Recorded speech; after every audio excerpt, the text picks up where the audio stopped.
Welcome back to Clash of Culture as we continue our 2023 college football preview. Our next stop is in Starksville, Mississippi, as we preview the Mississippi State Bulldogs. Obviously, we all know, and prayers, continued prayers out to the Leach family. Coach Mike Leach, who lost his life this past off season. So we know Mississippi State is dealing with that. And again, most importantly, we do want to send our condolences to Mike Leach, to the Mississippi State team.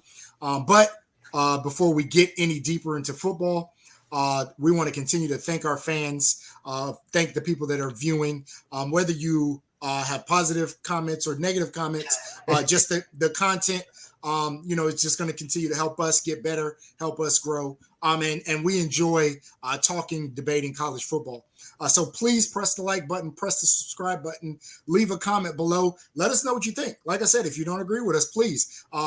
Steven lives to go back and forth in the comments with people who leave comments. So please leave a comment. Let us know what you think. Let us know your thoughts on Mississippi State this year, and also let us know what else you'd like to see, what we can improve on, because we want to make this channel as good for you.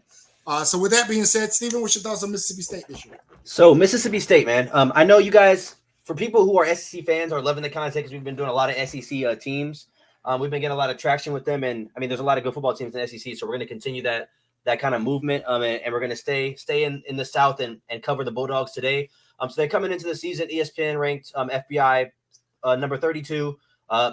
Projected win-loss at 6-6 pretty much, which is another kind of weird one. Those of you guys who watched the Florida video, they had them at number 30 with a 7-5. So I'm not sure how they're producing these numbers and what kind of bias is going on. But they're coming into the season number 32. They do have a pretty tough schedule, which we'll get into later. But I think Mississippi State is kind of a tricky one. And I feel like I've said that in every other video. But as we progress and do these previews, that's just how it feels personally. I don't know how my dad feels about it, but kind of doing this one. They have arguably, I'm gonna be honest, they have arguably the best quarterback in the SEC, production wise.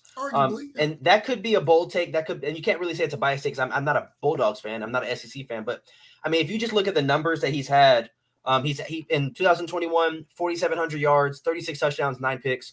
Last year, 3,900 yards, 35 touchdowns, 8 picks. So he's really, what's the word I'm looking for? Meticulous.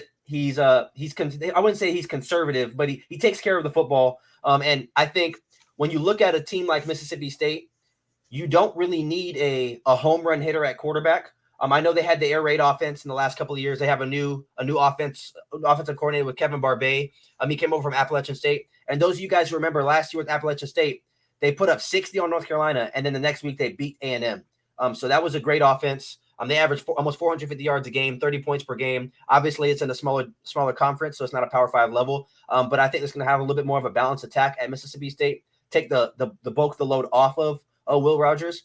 So I think Will Rogers' numbers are going to go down in turn, but I still think he's going to have a really good case to be like a first-round pick after this year.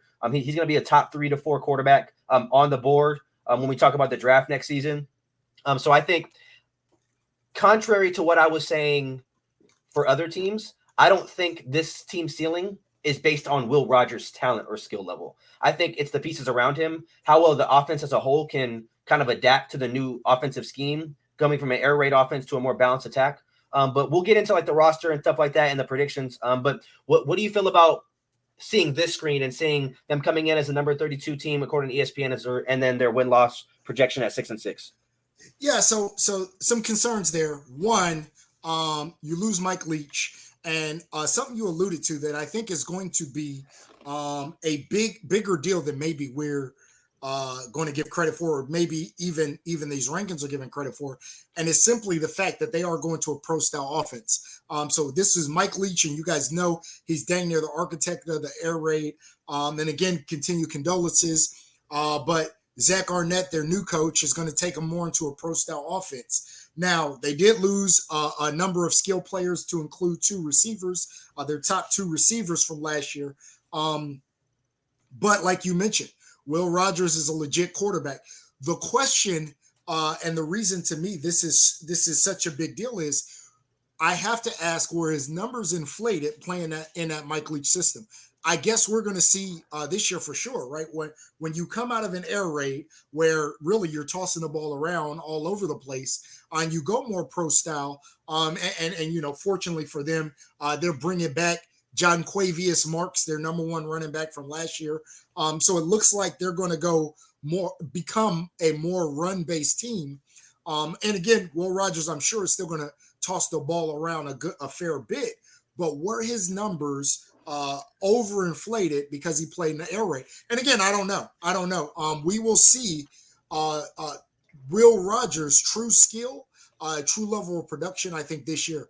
Losing, like I said, top two receivers, changing offensive styles, and then going to what I think it looks like is going to be a run-heavy offense. So let's go on to the next screen, look at key additions, recruiting, transfer portal, stuff like that. So let's start with the key losses. Obviously, you lost your starting running back in Dylan Johnson. I don't think that's going to be a big deal. You brought back Jacavius Mark, so I don't think that's going to be. Jacavius actually had more carries and more yards. Gotcha. So, I mean, you did lose him, but you still have a good running back with Marks. Obviously, you lost Emmanuel Forbes, first round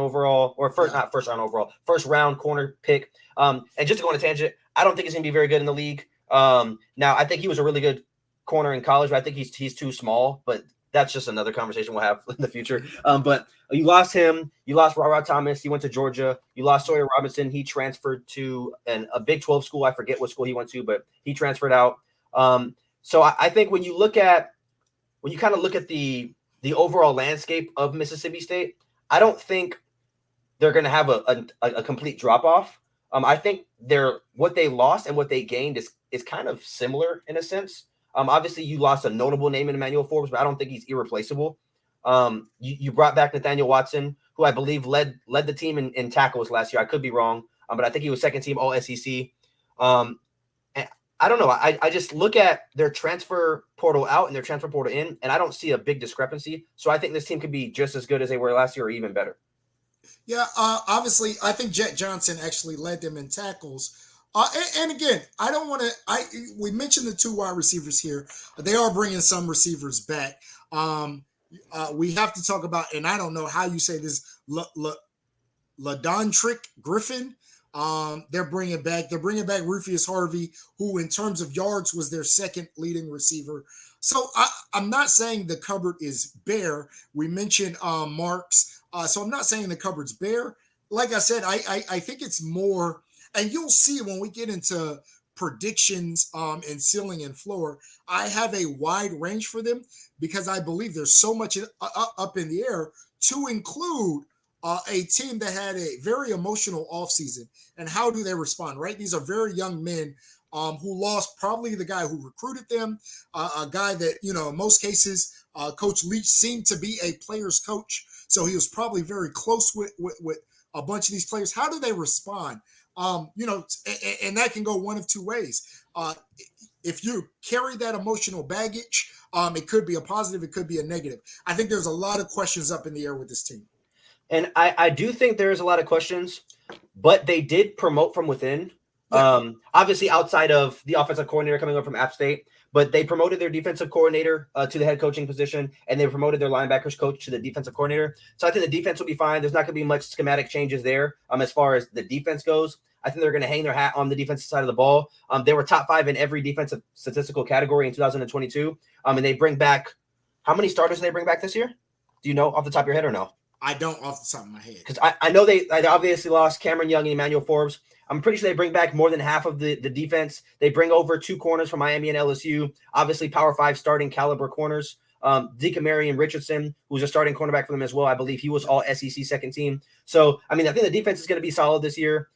Just to kind of take a look at their 2023 recruiting class, they have a top 27 class. And that, I mean, when you look at that, you're like, wow, that's a great recruiting class. But then when you look at the SEC rank, we've talked about this so many times with all these previews. It's so tough in the SEC when it comes to recruiting, just because it seems like every team in the SEC recruits so well. Mm-hmm. So, I mean, that means out of the top 27 recruiting classes, 10 of them are SEC. Like that is absolutely ridiculous to think about. Well, you got to also remember a lot of the hotbeds in recruiting fall into SEC land when you include Texas A&M and now Texas, who will be moving over next year. So now you got Texas, Florida, Georgia. There's some big recruiting hotbeds, really, and obviously some of the programs are going to have reach into the other hotbeds, like California, like even getting up to Ohio. Um, Alabama got the top offensive lineman out of Iowa. So, so SEC teams, big names, and, again, SEC being the marquee conference, if you want to play against the best and play with the best, you're probably going to go down to the SEC. No, definitely. And also, when I look at the recruiting classes, I think when you're getting players of this caliber, you'll always be able to compete when you have a quarterback like Will Rogers. Like I said, with the how meticulous he is and how he takes care of the football, he doesn't make many errors, which obviously is going to in turn lead to winning. Now, obviously, you're playing against top talent. This you're not going to win every single game, but I think Mississippi State is kind of slept on this year. But we'll go into the next slide. So I have the ceiling at 10-2. As you guys can see, my dad has the ceiling at 10-2 as well. I have the floor at 6-6. His is a little bit lower at 5-7. But we have the same final prediction. Obviously, you guys see that we have them winning the first 2 games, and then have them. Both of us have them dropping the next 3. Where we kind of have the discrepancy, I have them losing A&M on the road in Texas. I think that stadium, that loud atmosphere is going to be a little bit too much for Mississippi State. I think A&M is going to be a little bit better this year, as we said in the A&M video. At least I expect them to with Jimbo. And then I think Ole Miss wins in that in-state rivalry. If those of you guys who watched the Ole Miss video a couple of days ago, you guys saw that. But I think when I look at their kind of outlook and their ceiling, the only 2 teams that I don't think they can beat are Alabama and LSU. But really, when I actually look at it, I might even change my ceiling to 11-1 because I think they might be able to beat Alabama. But then I look at can they beat Ole Miss too? So that's why I had it at 10-2. And the floor, the 6 teams that I think they won't lose to are week 1 and week 2, and then Western Michigan, Kentucky, Southern Miss, and Auburn. I think they can handle all those teams. So like you said, we have a pretty similar floor and ceiling, and the discrepancy is pretty wide. But I think this is a very interesting season for Mississippi State and the Bulldogs and you fans out there. But I mean, I think that we have it pretty spot on at 7-5. But I wouldn't be surprised if they did hit their ceiling, just because they have, like I said, arguably the best quarterback in the conference, arguably a top 5 to 10 quarterback in all of college football. Yeah, I have such a spread. So there's a couple things I noticed as I look at the schedule. One, Mississippi State plays 8 home games against only 4 away games, which I thought was kind of crazy, right? So a lot of their tough games, they're playing at home. 2, they have a pretty tough stretch because I think Arizona is going to be a good team, and we'll talk about them later. But I think they have a very good quarterback. LSU, we talked about, I think is going to be good. South Carolina, I think is going to be pretty good. And Alabama is going to be Alabama. So you got a 4-game stretch with some pretty good teams. You take what I will consider a week off and play Western Michigan, but you come right back with the rest of that SEC schedule. And again, this is the reason there's such a disparity because I could see Mississippi State being very good, being really good, being 10-2, being in the fight in the SEC West. But I can also see kind of the floor falling out of this if things don't click. If the offense doesn't click, I could see this very easily being a 500 or a sub 500 team.